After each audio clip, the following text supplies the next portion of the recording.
and welcome to Center Ice Cardcast, your one-stop podcast shop for all things hockey cards. My name is Eric Andrews, also known in the hobby as Hammerhawks, and I am not joined by my co-host and fellow hobbyist Aaron Goldstein, as he is out of town on a work trip.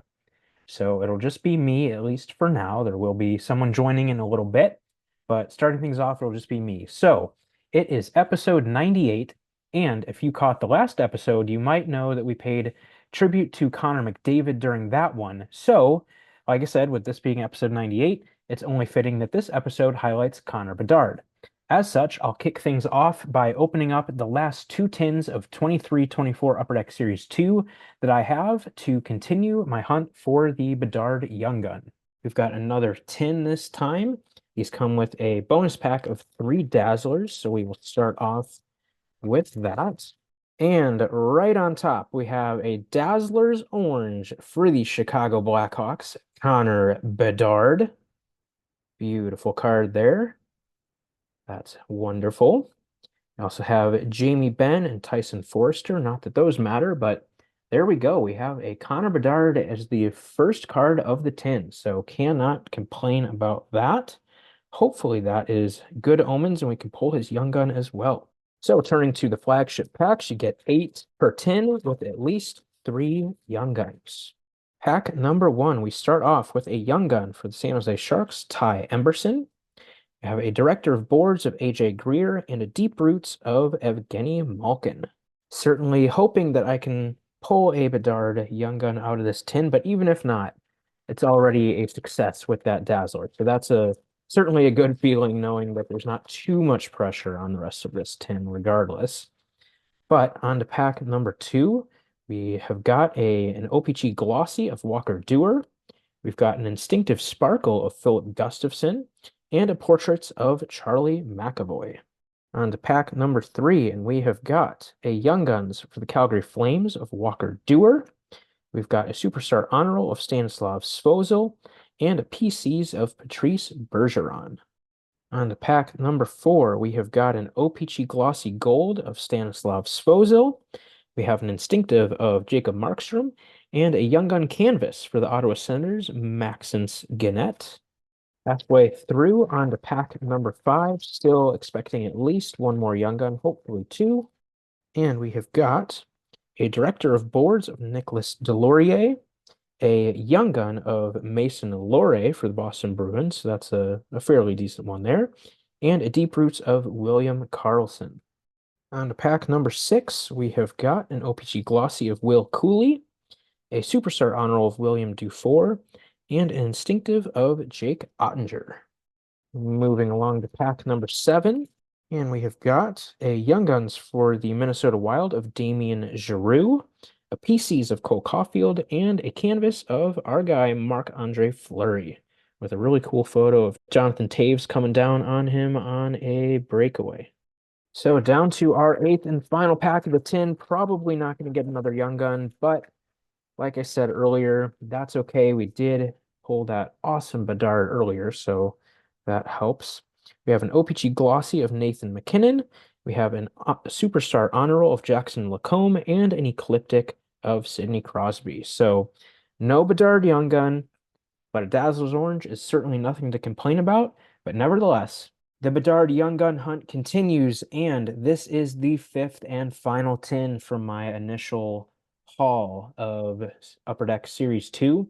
So hopefully this is going to be the one, and I will pull that Bedard Young Gun. And if not, then I guess back to the drawing board and picking up some more of the product if I can. So we will start off with the Dazzlers bonus pack. You get 3 Dazzlers per tin here.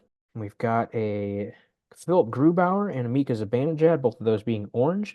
And we did get lucky and pull a red parallel for the Winnipeg Jets of Kyle Connor. That's nice. So onto those flagship packs, 8 per tin with at least 3 Young Guns. Starting things off, we've got an OPG Glossy Gold of Matthew Tkachuk, an Instinctive of Andrei Vasilevsky, and a canvas of Mason McTavish. On to pack number 2, we've got a PC's Sparkle for the Vancouver Canucks of Elias Pettersson. And next up, we finally did it, guys. We've got a Young Guns for the Chicago Blackhawks of Connor Bedard. There it is. Making me wait until the very end, the last 10, but there it is, the card I've been looking for. Man, that feels good. That feels very good. I was extremely nervous, but there it is. Whew, I can breathe a sigh of relief. Man, that is awesome. That is exactly what I was hoping for. So there we go. Man, that feels really good. Huge weight off the shoulders for sure. And finally in the pack, Deep Roots of Cam Fowler. But there we go. That is the card that I've been looking for this entire time. Finally got a Connor Bedard Young Gun. But hey, we still have 6 more packs to go. So let's see what else we can muster out of this tin. It's all gravy at this point, that is for sure. So next pack, we've got an OPC Glossy of Levi Merrilainen, which I believe is the third copy of this card that I've pulled. We have a Portraits of Ryan Nugent-Hopkins and a Director of Boards of Tanner Jeannot. On to pack number 4. At this point, let's just throw out a random name. I would love to get a Young Gun of Matt Tompkins. One of my buddies that I work on the hockey site with was a huge fan of Matt Tompkins back when he was in the Hawks organization. So it would be really fun to get his Young Gun. But we have got a Young Guns for the Calgary Flames of Ilya Solovyov, aka the other number 98 in this product. We have an Ecliptic of Clayton Keller and a UD Canvas of Andrei Vasilevsky. And that's a pretty cool one because he's holding one of the reverse retro jerseys for the Lightning there in that photo, which is pretty cool. On to pack number 5, still expecting at least one more Young Gun, maybe 2 if we are lucky. But like I said, it is 100% gravy at this point. Does not really matter what else comes out of this tin, and it has all been worth it for sure. So in this pack, we have another OPG Glossy of Alex Ovechkin. I think this is like the third or fourth of that card I've gotten. A Superstar Honor Roll of Devin Levi, and a PCs of Johnny Gaudreau. On to pack number 6, we have got a Young Guns for the Columbus Blue Jackets of Michael Pittia. We have an Instinctive of Darcy Kemper and Deep Roots of Morgan Riley. So we'll see here. We've got 2 more packs. Maybe we'll get another Young Gun, maybe not. But like I said, doesn't really matter, does it? So we got the guy that we were looking for. So pack number 7, we've got an OPG Glossy of Jack Eichel. Again, I've gotten like 3 or 4 of that card as well. Superstar Honor Roll of Simon Edvinsson and a PCs of Artemi Panarin. So we are down to the final pack of the tin, the final pack of my Bedard hunting as we are obviously successful.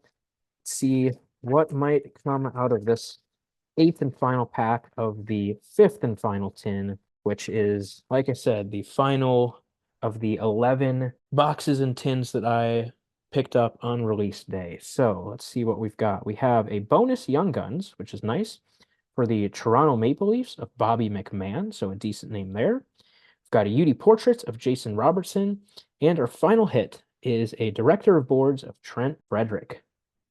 So what else is there to say, guys? I mean, that is the card that I've been hunting for a while now. You guys know it. And man, it was definitely starting to make me nervous. I was really sweating it out there, but finally got him. Finally got him. It feels so, so good. And that is a beautiful card. And it's looking at it again, it's in pretty decent shape. There's a very, very minor nick on the top right corner, which has been fairly common on these cards from what I've seen. Kind of that top right edge. A lot of his draft SP cards kind of had that same damage as well in that area, but thankfully this isn't too bad. So yeah, overall the card looks pretty solid though. The centering looks pretty good. And yeah, obviously very, very, very, very happy to have this card in my collection, and very, very glad as well to be able to say that the hunt does not continue. The hunt is over, and we succeeded, pulling a Connor Bedard Young Guns. Now, I have to acknowledge that I cheated a little bit here. Upper Deck Series 2 released on March 6th, and I actually had opened everything I had purchased on release day by the following day, that being March 7th, because I wanted to know if I would need to go out and purchase more Upper Deck Series 2 in order to pull that Bedard Young Gun. So, as you guys could probably hear in my voice during that break, I was definitely sweating it out as I got near the end. Though, of course, in fitting fashion, it was in the last of the 11 breaks that I did. So obviously a huge sigh of relief to pull it in that final tin. Yeah, so that was obviously very, very exciting. Very glad to have that card in my collection. And again, referencing the last episode, if you guys caught that, you know that back in the spring, I had submitted some cards to tag for grading. And I shared the results of everything else during the last episode. And be sure to go back and check that out if you haven't, because there's some pretty nice cards with some nice results in there. But I did not mention that I had submitted this Connor Bedard Young Gun since I wanted to save that card for this episode. So to wrap up that tag mail day from last time, I was very, very happy that that Bedard Young Gun received a Gem Mint 10 grade from Tag, with the 1,000 point grade being a 964, which is a very strong grade. And as of when I'm recording this, there have been 112 copies graded by Tag, and this is the 18th highest among those 112 copies. So I was certainly very pleased with the results, and it is, of course, the cornerstone of my small but growing Bedard collection at the moment. Hopefully, one day I'll pick up a nice autograph card or something that will kind of dethrone the Young Gun at the top. But as of right now, that Tag 10 and Bedard Young Gun is the highlight of that collection. So, yeah, very, very, very happy to have pulled that card and have gotten such a great result on the grading. And yeah, fitting way to start off this episode. Transitioning to the rest of the episode, joining me now is someone who is no stranger to the show and has even co-hosted in Aaron's absence previously, that being Upper Deck product manager Billy Celio. Billy, thanks for filling in for Aaron again and for joining me today. How are you doing? Well, I'll say I am not as skilled of a goaltender as he is, but I have big shoes to fill, and hopefully I do a good job. I'm sure you will, and we're appreciative of you stepping up. So, with this being episode 98 and highlighting Connor Bedard throughout this episode, I thought it would be fitting to showcase a couple of products that he's been heavily featured in. The first, obviously, being the Connor Bedard collection that you guys did. So, we'll start with that since that's something that Paul sent to us recently. For those who are not overly familiar with the product, it's been done in years past with other, generational type players. Obviously, there was the Crosby one, the McDavid one, and Alexis Lafreniere was done a few years ago as well. So it kind of follows in those footsteps of having a base set devoted to different moments throughout his season and career, things like that. So I won't go through every single card just to for the sake of time, but it is a really cool way of just kind of commemorating his career and his season and just seeing some of those moments. And it's a 25 card base set, and then you also get one short print per box. And the short print that I got in this one was the moment where he was drafted first overall by the Blackhawks, which is a fitting one for me to get since I was there. So that was really cool. And those short print cards, there's 5 cards that are short prints, and those cards have autograph versions numbered out of 5. So those are like the big chase cards of the product. But yeah, just wanted to start off with that, a really cool way to commemorate his career and season. And yeah, so then turning to what we'll probably spend most of the episode talking about is 23-24 Upper Deck Extended Series. And of course, I've mentioned this the last few years, but to reiterate, it is called Extended Series, not Upper Deck Series 3. I know that is something that you are also passionate about, Billy. So just wanted to mention that right up front. But we have a box to break here. And as we've done a few times now, just to help speed things up, I'll ask a question as I open a pack, and Billy can talk about the product and things like that, just to keep things moving. So for those not familiar with the configuration of Flagship this year, it is 12 cards per pack, 12 packs per box, and you get 3 inserts per pack. So as I get going here, I know we talked about this a little bit before, but what went into the decision to hold back Adam Fantilli and Logan Cooley's Young Guns for extended, as well, of course, as the Bedard Young Gun canvas? So it's one of those things where we had to decide: do we want to do two and two? There were like four big young guns, and so we kind of had to decide: do we go two and two? Do we go three and one? And it really just kind of gave us the opportunity to finally give extended the love and the young gun love that's been desired. I'll put it that way, because I think we've given it plenty of love with plenty of rookie content. But again, it's hard to get past people just thinking of a flagship product without thinking about the young guns. And so if that's what you're going to think about, then we're going to do our best to, provide some young gun chase hits in the set. So that's what we did. At the time, I believe Carlson was a lot higher on our list at the beginning of the season, so that's why he went into Series 2 with Bedard, and we kept Cooley and Fantilli to the extended series. Very cool and understandable. And then if you want to touch on the Bedard Canvas Young Gun too and holding that back. Why? Oh, I thought you were talking about the image. No, no, no. No, We'll get to that. We'll get to it's that. usually it's usually traditional that we used to split it with Series 1 and Series 2. We decided to give extended even a little more love, some more chase, and gave Bedard's Young Gun canvas to extended this year. Let's be honest. Like, you got Bedard's Young Gun in Series 2. I don't want to say does it need any more, but obviously that's the big chase. There were other chase hits in that set. There were other parallels and inserts and stuff, but do we need to load up Series 2, or do we try to even it out? And we decided to try to even it out. Which definitely makes sense for sure, and I think was a good decision. So, first pack, we've got a holographics red of Luke Evangelista. Uh, Following that up, a holo view of Luke Evangelista as well, and an 0809 retro of Kale McCarr. So, following up on the Bedard Young Gun canvas, of course, I'm sure you knew the question was coming, but obviously that card generated a lot of talk throughout the hobby as it utilized a pretty unique concept for the imagery. And I know you were behind that concept. So, what would you like to share about the inspiration for the card and how it was executed? It's not the first time it's been done. I believe in the 90s there was a baseball card that had the similar type of treatment and fun. And I wanted to do something different for his Young Gun canvas, something that you just haven't seen, that's something unique. And that's what canvas imagery is supposed to be about. It's supposed to be about unique imagery. Sometimes it's off the ice, sometimes it's on the ice, sometimes it's different angles. We wanted to do something unique with it. It definitely has a love-hate relationship with the collector base. Obviously I wish everybody would have loved the idea. They're absolutely going to love next year's canvas, where he's holding his canvas card from his Young Gun canvas. No, I'm just joking. We're not doing that.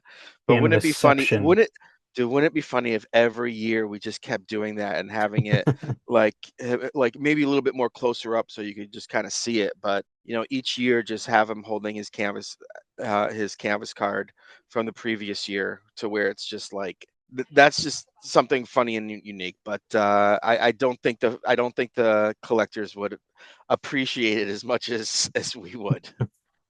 True. And when I say we, I mean probably not you, but other people.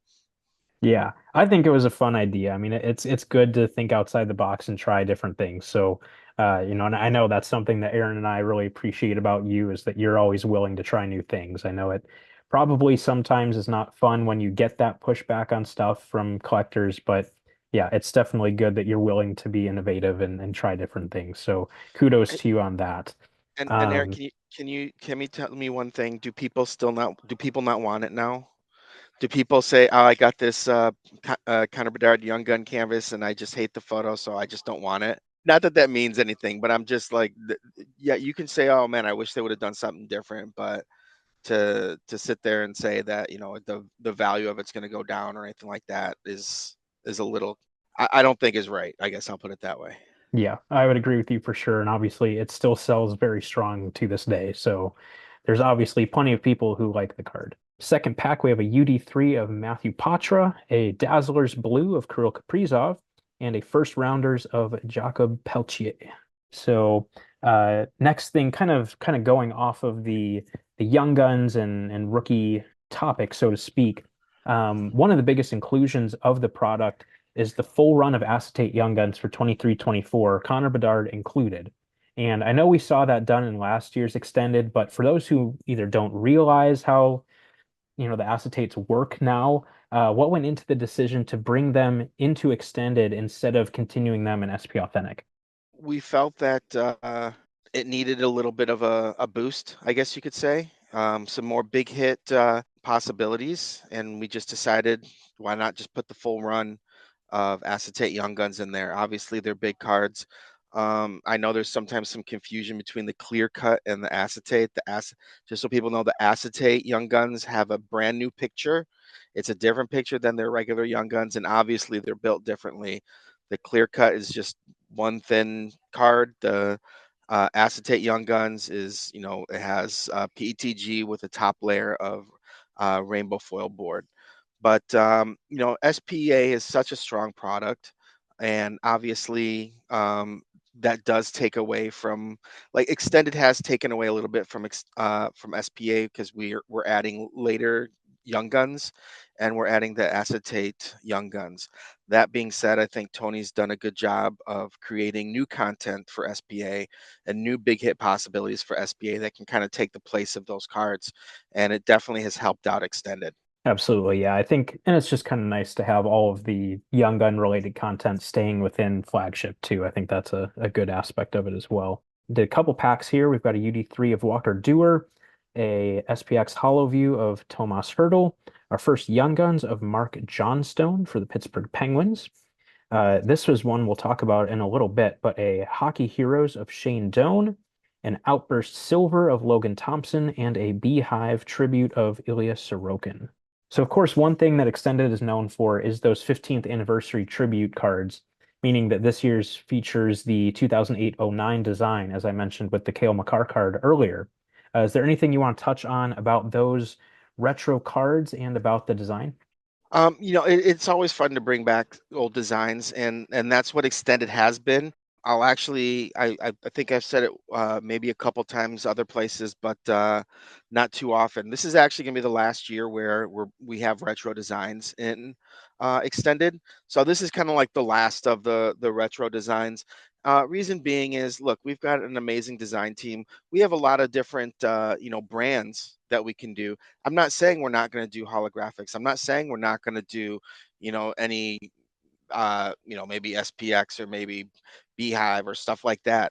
But what I'm saying is we're going to allow our designers to maybe create their own versions of the cards, create their own, I'm seeing it way too much, and I think as a company we're seeing it way too much, where we're doing way too much retro stuff, and it's just like they're not even building new sets now. It almost feels like there's the set, and then all the inserts are just like old designs. Yes, I love the nostalgia; it's great, but we want to give our design team the opportunity to really, shine. Also, we have Jean McLeod here, and she, has and people underneath her that have been here for 20 25 years. So let's show off their work. And so that's what we're going to do in the future with Extended. Is you're going to see some of the same brandings of cards, but they're going to put their own twist on it. And I've already seen some of the designs for 24 25, and man, our designer just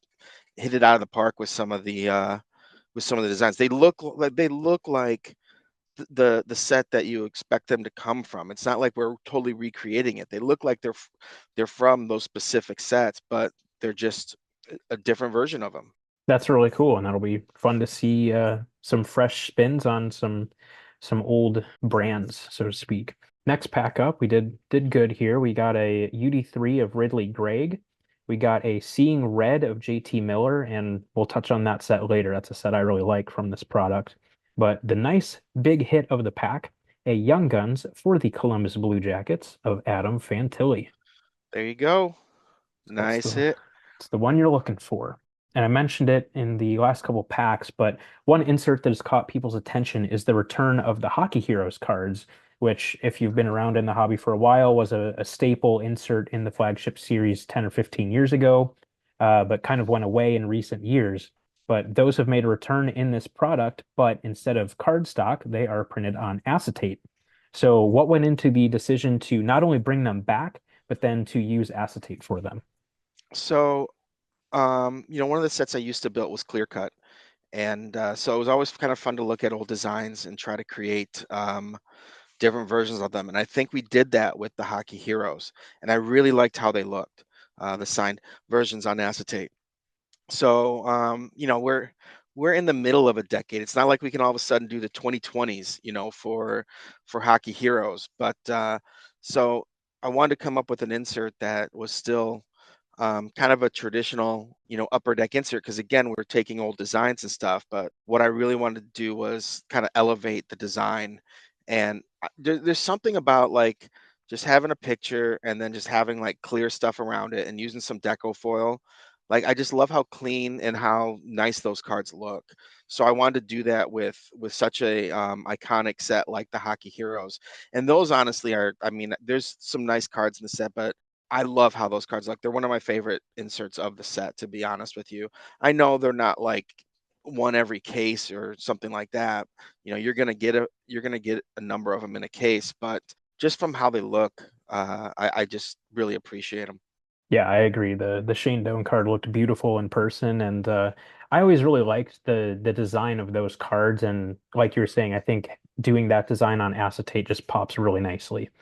Next couple packs here, we have a Seeing Red Spectrum of Andrei Kuzmenko, as well as a Seeing Red base, a little bit on the sad note of Johnny Gaudreau. Rest in peace, Johnny. Obviously, a very very sad thing that happened recently, but so yeah, cool to get a card of him. Then a retro Young Gun for the Arizona Coyotes slash Utah Hockey Club of Logan Cooley, so that's a good one there. Mhm. A UD3 of Adam Fantilli, so another good rookie there. A Seeing Red of Mark Stone, and a Young Gun of Louis Crevier. Still trying to get a Bedard here. How many packs you got left? You've Now hit we're a few. about, You've hit a few good rookies. that's true. We've got 5 packs left here. Oh, okay. Um, We still got time. Still got some time. Following that notion of the retro, inspiration for the product, obviously that's a big thing that Extended is known for, as we've mentioned a couple times now, and showcasing a wide range of insert sets that are inspired by sets of the past. Are there any in particular that are in this product this year that you want to touch on? I like the SPX, the hollow views. Those were fun. I wanted to kind of Silver Skates is another one that's an old traditional one that I just wanted to bring back in a different way. So I appreciated those. The UD3 cards are always nice.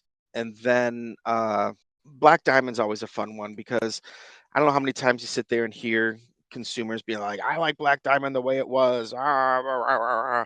It's and so here's your chance to get those Black Diamond cards that you always complain about when Black Diamond comes out for some of those people. So I do enjoy the Black Diamond because I do like the light effects that we use on those cards. It always just makes the cards look really nice. It sure does, no doubt about that. And right on cue, we do have one of those Black Diamond tributes of Alex Tuck. We have a Beehive tribute of Anze Kopitar, a canvas of Alex Barkov, a population count 1,000 for the Ottawa Senators of Tim Stützle. So that's a nice hit there. A Seeing Red of Nathan MacKinnon, and a retro Young Gun of Owen Beck. Some nice pulls there. We've seen this insert set a few times now throughout the break, but one insert that everyone seems to really enjoy, just kind of based on the topic of the insert and then also the execution of it. And I very much include myself when saying that. I think it's a really eye-popping design, is those Seeing Red insert cards. What inspired that set, and is there anything you want to share about those?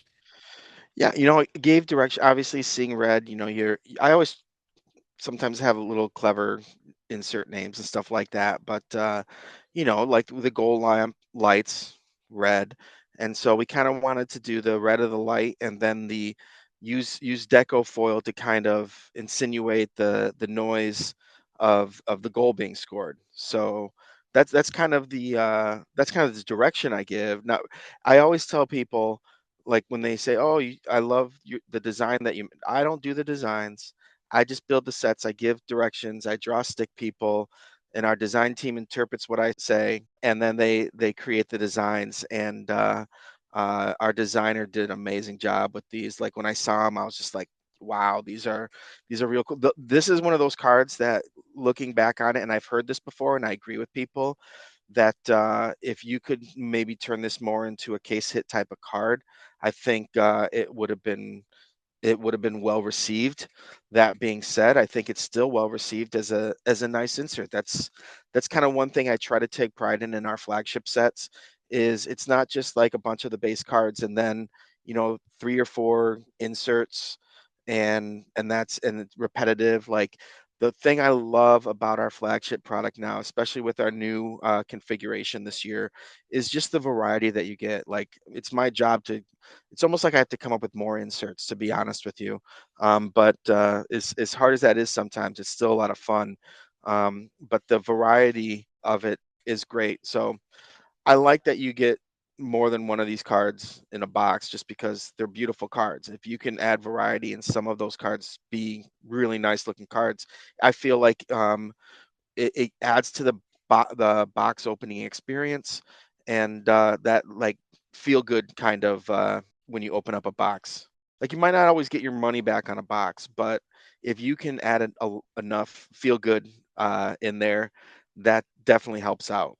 Yeah, absolutely. And have a good example of a card like that, a Silver Skates insert of Sidney Crosby. And these are just beautiful cards in person. Nice die cut and a really nice rainbow foil board used on those. Really nice looking card. As well as a Young Gun of Angus Crookshank and a canvas of Zach Hyman. And one thing that people kind of, at this point are probably aware of with extended, but might not understand is that the short print segment of the checklist is divided between young guns and first rounders Yes. that, like I said, combine to form that 50 card part of the checklist. And like I said, some people might not understand the purpose or the need for the first rounders part of that checklist. So can you kind of just unpack that a little bit? Yeah, so two out of the first 3 years that we tried to build this set, we couldn't get enough for 50 young guns, and we had to drop it down to 30. And so it's like, okay, what can we do? And you know, back in the day, like the original Upper Deck set, it wasn't young guns. It was, this first round pick kind of design. Like they look at the Yager rookie card. So it was based off of that. I think I had pulled like or went to a show and bought a bunch of Yager rookies for like a buck a piece. And I'm just like, this is still just a cool design, cool logo. Let's just do something like that and then still add, and be able to add even more content for like the top rookies. So there's another chance for you to get a Bedard. These Bedards fall at the same rate as a young gun, like with the young guns. So, people look at them and they're like, oh, this isn't, this is put it in the quarter box, but these are actually, kind of at the same rate that you would find a young gun. So if you can find some of them cheap, I definitely would look into it because they're a lot scarcer than you think. Like you only get like 1.3 or 4 full sets of it per case. Gotcha. Yeah, that's cool for sure. Second to last pack here, we have a Black Diamond Rookie Gems of Matthew Nyes, which is a triple diamond, so that's a good one. A Beehive Rookie of Leo Carlson, so two good rookies in that pack, as well as a canvas of Sean Couturier. So I think that's all the questions I had about extended. So as I open the final pack, is there anything else about the product that you would like to share? No, as I said, I think it's been well received. I think people were finally able to kind of like people finally bought. I don't want to say finally bought it. Like it's people have been buying it, but people saw the value in it this year for the first time, and it's been there every year. That's the funny thing. It's been there every year. Throw a name in like Bedard, and obviously then it gets people's attention. But it's always been a fun set to make. I think it's always been a fun set to open. So I'm happy with the way it turned out. I think the cards look gorgeous. I think we picked some fun retro designs to put in the set, and I can't wait for you guys to see next year's. Awesome. Well, looking forward to it. Final pack, we have a Silver Skates of Alex Ovechkin to pair with that Crosby. So that's a nice little duo there. We have a first rounders of Ridley Gregg. And I know we mentioned on a recent episode that we seem to just always pull Ridley Gregg cards. So that's right on brand.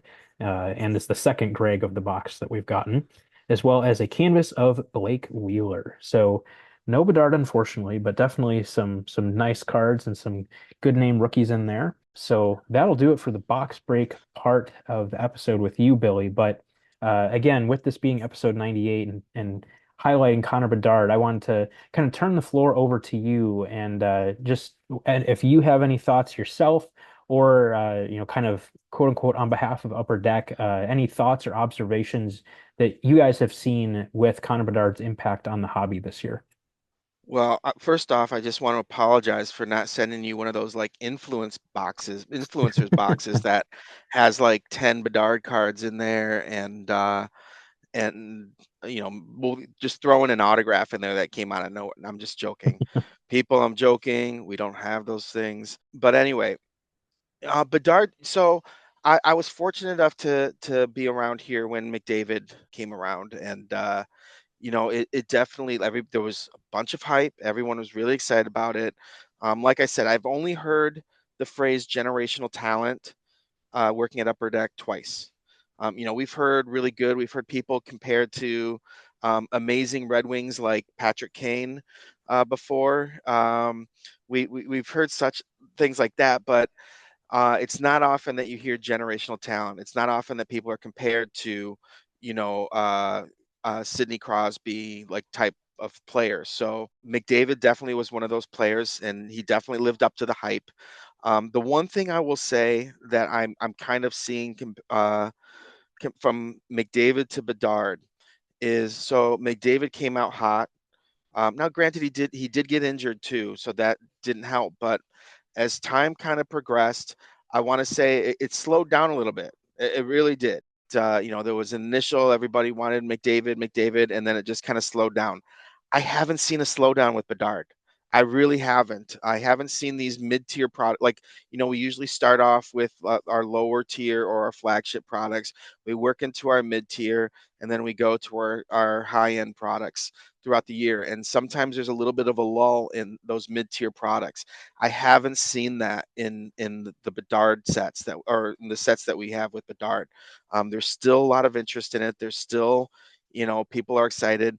You're gonna have probably like Metal Universe come out in a couple months, and I can already tell you, like, I bet you there's a bounty on that 101 PMG, the gold PMG. Like people are still going to be excited about it. So that being said, I'm intrigued to see what happens for 24-25 because sometimes people like we had the initial thought with after McDavid that there was just going to be a hangover and everyone would just kind of be like, "Oh, okay. I'm kind of like that was great and now it just kind of goes back down." Well, it didn't help that Austin Matthews scored 4 goals in his first game, and then all of a sudden it didn't stop. Like a lot of sets after McDavid year, the following year, kind of stayed close to the same price points as the previous year, and part of that is just people are like, oh well, this is the price now for whatever product it is, and so they try to start there and maybe it dips down a little bit, maybe it goes back up because you get a player like Austin Matthews.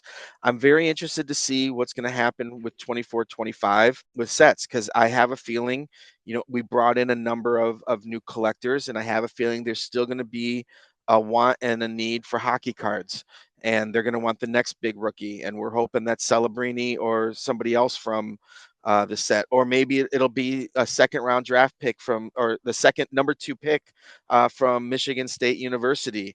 Don't take all his cards. Do not start PCing my boy. I with Slavin or whatever. Like just let me have my Artem cards. Levshnov. Yes, like Michigan State. That's my. Hey, I see. I got my hats here. Like I'm ready to go. You finally like turned me into a partial Blackhawk fan just because you guys drafted my boy. So I was kind of hoping he'd go to the Ducks so I could watch him play in LA, but unfortunately he didn't make it that far. But no, we're very intrigued to see how the season goes for next year. I don't think there's going to be as much of a dip as people anticipate because I think there's still hype around the products, and I think the people selling the boxes understand there's hype around the product. So prices will be whatever they set them to be. But the Bedard, it's still going, and that's what's awesome.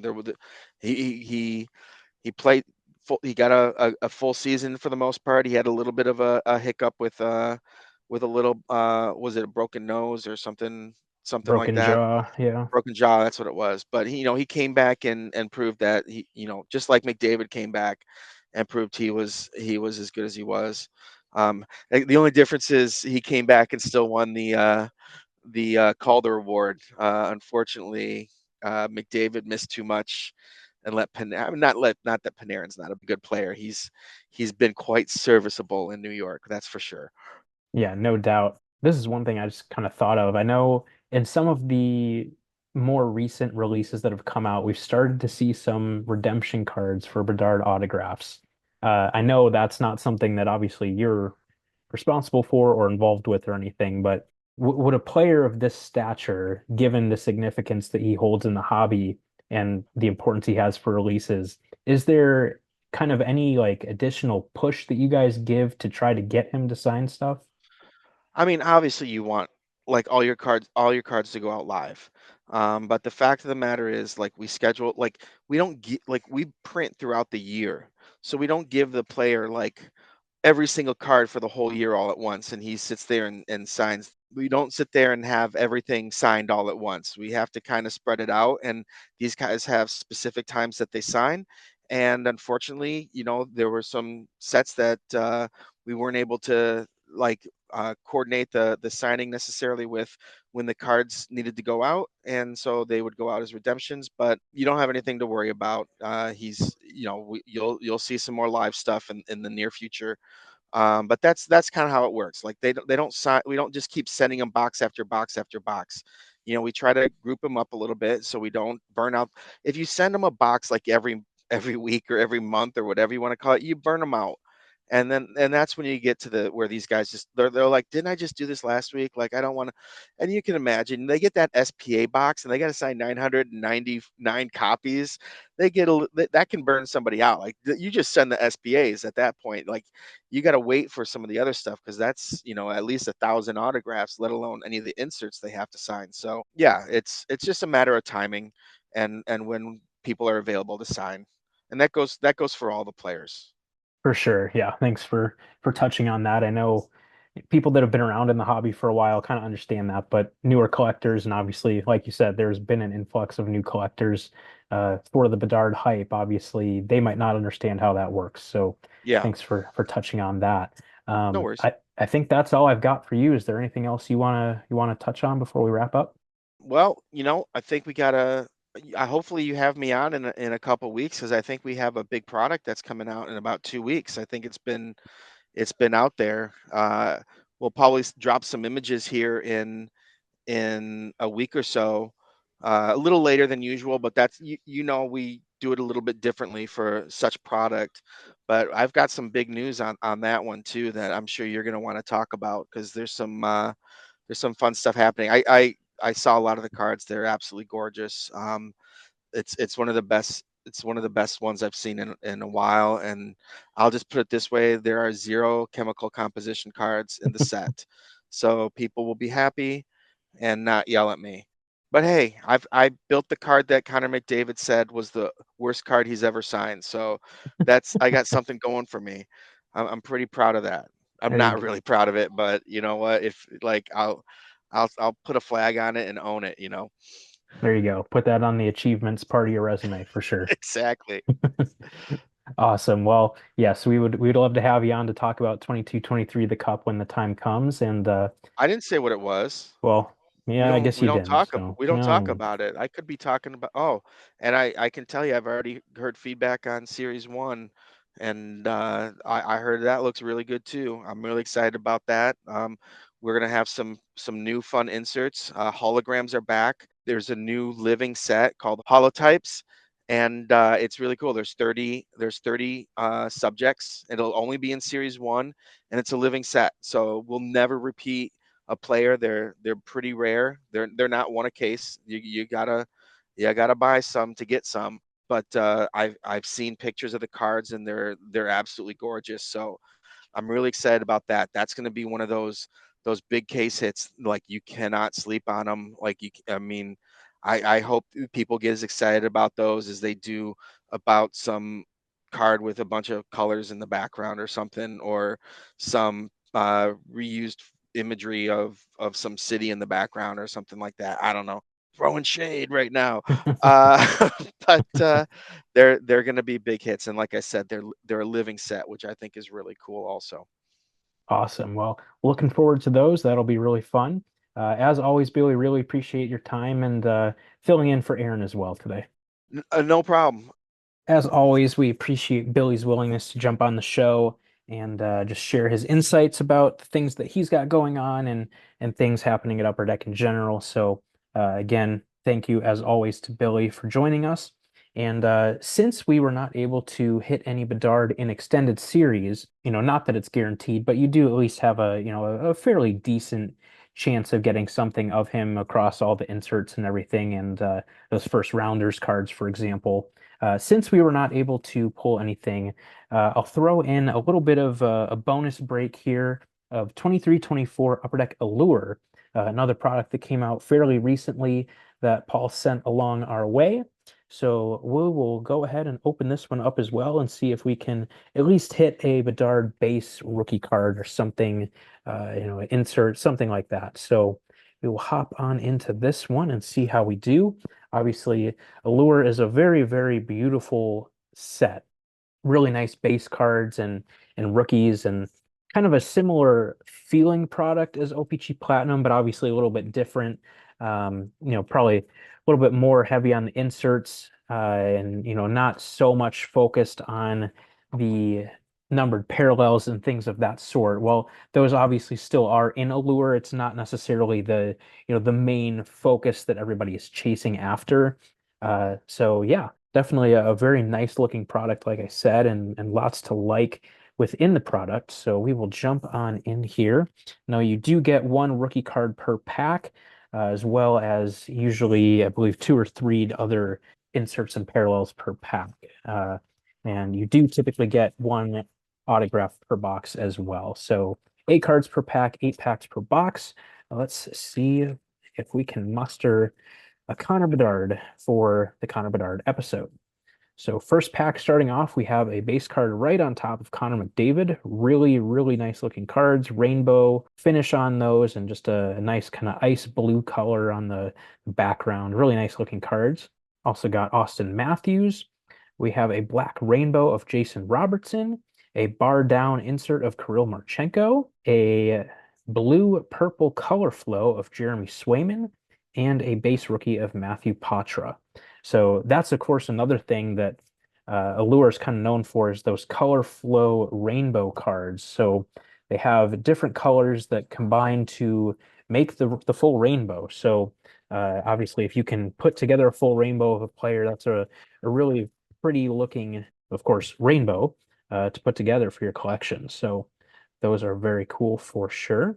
Moving on to the second pack, we have got a red rainbow of Nikita Nesterenko. We have a golden goalies of Ilya Sorokin. We have a red-orange color flow of UC Saros. So I have a feeling that that card will be making its way to Aaron one day. And a base rookie of Marco Casper. On to pack number 3. Of course, another insert set to keep an eye out for within Allure. I know we've talked about these with Billy in the past since he was the one that kind of brought them to life, but I know he did not build 23-24 Allure, which is why I didn't want to take up more of his time talking about a product he didn't build this year. But the doubloons cards are very, very nice cards and a very innovative card that Billy came up with a couple of years ago, and those are back for 23-24. So hopefully we can hit one of those really cool, pretty cards that have that rainbow finish on both the front and the back. So really cool cards and tough pulls as well. So on to pack 3, we have a black rainbow rookie of Sean Farrell. We have a Lumber Masters of Kent Johnson, an orange yellow color flow of Arbor Xhekaj, and a base rookie of Stanislav Svozil. On to pack number 4, which will be the halfway point. We've got a black rainbow of Nikita Kucherov. We have a polished prose of Brad Marchand. We have a red-orange color flow of Jeremy Swayman and a base rookie of John Beecher. So a Bruins heavy pack there. On to pack number 5, still looking for our hit of the box. Again, typically an autograph. All right, we have got an orange slice of Charlie McAvoy, so it's a nice looking card there. An iced breakaway of Evgeny Dodonov. An orange yellow color flow of Austin Matthews, so good name there. And a base rookie of Walker Dewar. I feel like in a lot of the breaks I've seen that typically the hits of the box are toward the back of the box. So as we're getting down toward the end, we'll see if we can hit something nice here. We have got a red rainbow of Kale McCarr. We've got an iced breakaway orange of Bowen Byram, and that card is numbered out of 399. We have a red orange color flow of Gabe Vilardi and a base rookie of Zach Benson. So a better rookie there. 2 packs left, probably still looking for a numbered card and an autograph card. Pack 7, we have got a black rainbow rookie of Logan Cooley, so that's a good name there. We have got a green rainbow numbered out of 99 of Andrei Svechnikov, so that's a nice one there. Got an orange yellow color flow of Ilya Sorokin and a base rookie of Brock Faber. So we're down to our 8th and final pack, still looking for the main hit of the box, typically an autograph card. So we'll see if we can pull an autograph here. We do, in fact, have an autograph. I'll come back to that at the end. First, we've got a black rainbow of Andrei Kuzmenko.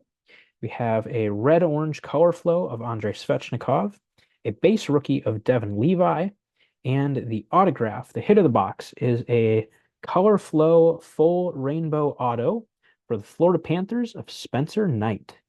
So pretty good name there. Obviously a heralded goalie prospect for the Florida Panthers. So always nice to get cards of guys like that.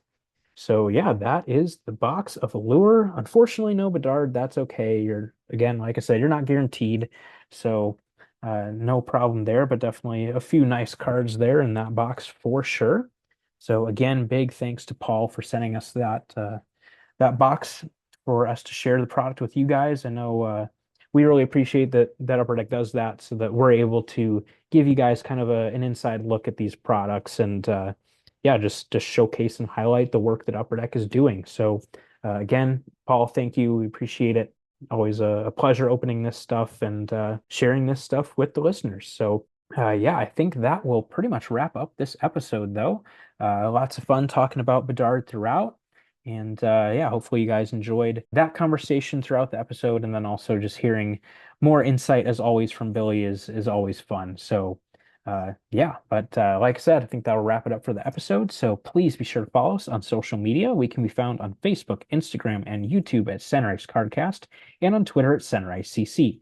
Please also be sure to subscribe to the show on your podcast platform of choice to make sure you never miss a future episode. Until next time on Sunrise Cardcast, keep collecting those hockey cards.